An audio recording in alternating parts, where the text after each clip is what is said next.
That's because the truth is too simple. The fence is too simple.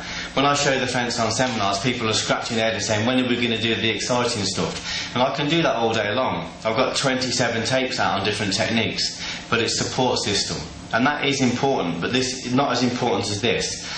When a guy comes up to you outside the chip shop and you're with your missus, or at the club, or wherever, you need protection. This is the protection. This is your power. It's no good having loads of... This is your control, sorry. It's no good having loads of powerful techniques, being able to kick the bag and be great in sparring if you haven't got this control. And this control is no good if you don't see a situation develop. You can't control something that you don't see. So I can't state enough how important this is. This is more important than anything else I'll give you. And if I could only teach you one thing, this is what I would teach you. And again, it's very conceptually simple. When you try and do it, it's not so simple. I've done it in a lot of the books. It doesn't really come across too well in the books because it needs to be visual, and that's why I've decided to do a tape completely on it. The reason I got flown out to America by Chuck Norris and Richard Norton was specifically to see the fence. And that was because Richard Norton spent 20 years bodyguarding and working indoors and working with real violence. And all they wanted to see was the fence. Okay, so it's really important. And anybody that's been there will know it's important. But I'm overemphasising the point, but I don't want you to overlook this and think there's nothing there. This is the control you need in a real situation. When a real situation starts, it's probably going to be from 18 inches. And that 18 inches will degenerate very quickly into in-your-face violence. Okay, it goes very quickly to vertical grappling, ground grappling. That's not where we want to be. Grappling is not where we want to be. If we do go down there, we deal with it, but we want to avoid it at all costs.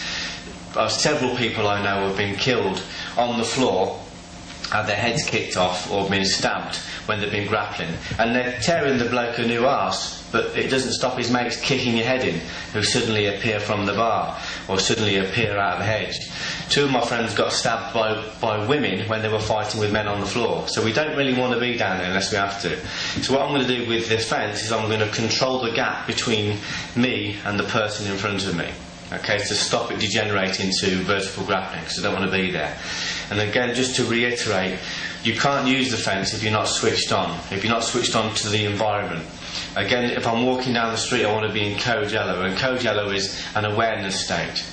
If you imagine putting your seatbelt on in the car, that's code yellow. That's being aware that there's a possibility that you might have a crash. It's not being paranoid about crashing, it's being aware.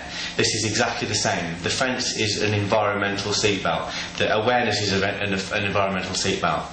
So if I see a situation develop, I want to catch it maybe 3 to 5 seconds before it starts. In some situations, when I'm working the clubs, I see situations an hour before they start. That allows me to go in and be proactive and neutralise it. First of all, if I do see a situation, I want to avoid it. Avoidance is normally not being there. If I am there and I see a situation develop, my awareness will allow me to escape. But my ego might try and stop me. My ego might drag me back in, kicking and screaming. So I'm not going to allow that to happen either. I'm going to be big enough, confident enough to walk away and not get into a physical encounter. People die in physical encounters. People go to jail in physical encounters. They're life-changing things. So I'm going to escape if I can. If a situation gets on top and I can't escape, then I'm going to put my phone straight up, chalk in hands, and I'm going to use verbal dissuasion and talk the situation down.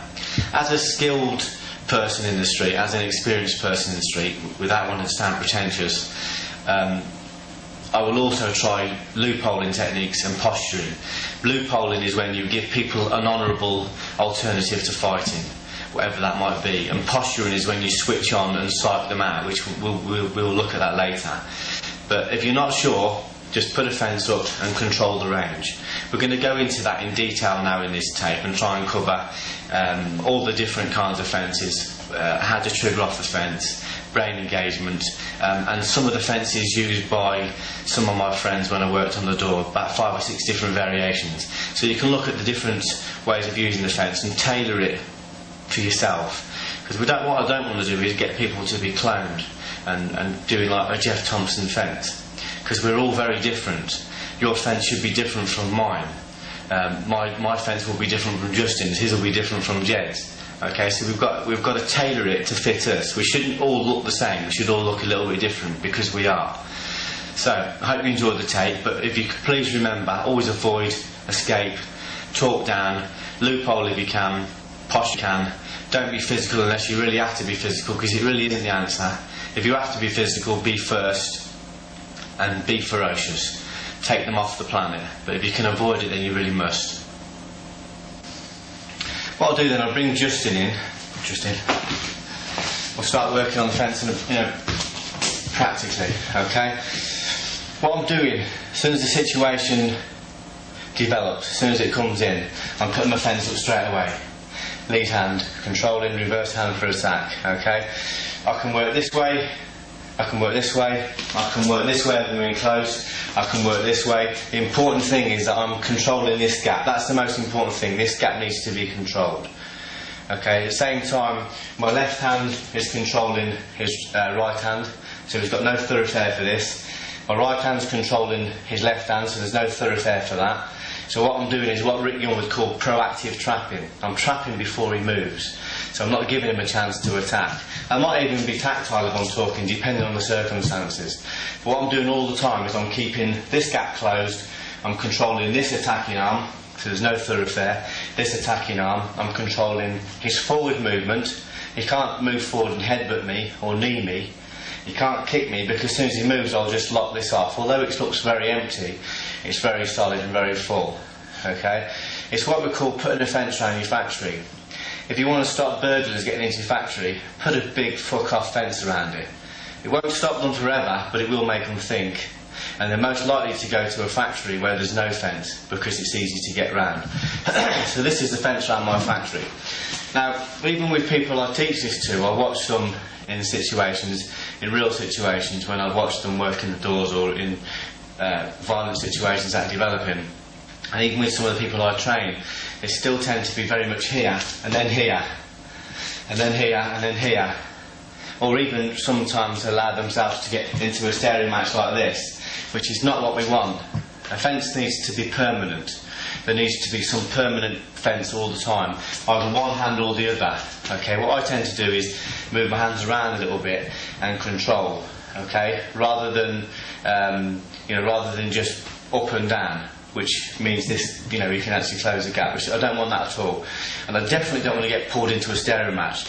What you find happens when you get adrenaline, which you're going to get straight away in a violent situation, is you lose a lot of things you're supposed to train for. You lose, and you get a skilled person who's trained with this will suddenly be like this, and they'll suddenly go into the normal fight or flight, the posturing motions. Again, you have to really think about a situation and make sure you get this control. This is the most important thing. From here, I'm controlling the person in front of me. This is a subconscious physical fence. It means I'm controlling him on a subconscious level. He doesn't know he's being controlled. That's important, because if he thinks he's being controlled, then we've got a contention, we've got a power play. If he thinks he's being controlled, he'll fight for control. So I'm very happy to let him feel he's in control. Somewhere deep in his mind, on a very subliminal level, he will know he's being controlled. It will unnerve him, but he won't know on a conscious level. So there'll be something inside his head saying, this guy knows what he's doing, and it will hopefully make him pull away. But at the moment I'm keeping it very subconscious. I'm controlling. I'm also controlling centerline, because our centerlines are matched. And what you find with people is they tend to line up their centerline with you when they want to attack. Sometimes part of the posturing, they'll off-centre themselves, but they'll always turn back in centerline to attack. So I'm going to control the centerline. All his balance is here. Just by stepping across as I talk, I'm off-centering him. His centerline is off balance. Okay, so when I whack him or I push him now, he's very off balance. He's also going to feel off balance again on the subconscious level. Also, when I off-centre, I'm opening the target up from here to here. So where I've got a small target, I'm opening them up to a big target. Because realistically, my only target from here is his chin. I don't want to beat him in the teeth, because that'll put me in hospital, like he did before. I don't want to hit him on the nose, because I'm not guaranteed to stop him. I definitely don't want to hit him in the eyes. I want to hit him somewhere clinical, which is going to be on the jawline. Anywhere from here to the ear, along the jawline, is what I'm looking to hit. So I'm aiming to get bone-to-bone contact on the jaw.